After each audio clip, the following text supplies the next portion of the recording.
তার জন্য ভূমিকা। এজন্য কোরআনের উপরে ঈমান ছাড়া, ঈমান ছাড়া নামাজ ছাড়া, ঈমান ছাড়া নামাজ ছাড়া, যাকাত ছাড়া, কোরআনের উপরে বিশ্বাস ছাড়া, আসমানি কিতাবগুলোর উপরে বিশ্বাস ছাড়া, আখিরাতের উপরে ইয়াকিন ছাড়া তুমি কামিয়াব হবে কিয়ামত পর্যন্ত হবে না। আল্লাহর কসম, আল্লাহর কসম, আল্লাহর কসম,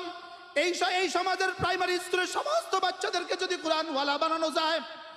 সমস্ত প্রাইমারি স্কুলের ছেলেগুলোকে যদি কোরআনওয়ালা বানিয়ে দেওয়া যায়, হাই স্কুলের বাচ্চাগুলোকে যদি কোরআনওয়ালা বানিয়ে দেওয়া যায়, কলেজের বাচ্চাগুলোকে যদি কোরআনওয়ালা বানিয়ে দেওয়া যায়, ইউনিভার্সিটির ছেলেগুলোকে যদি কোরআনওয়ালা বানিয়ে দেওয়া যায়, এদেশের সমস্ত নিয়োগ পরীক্ষায়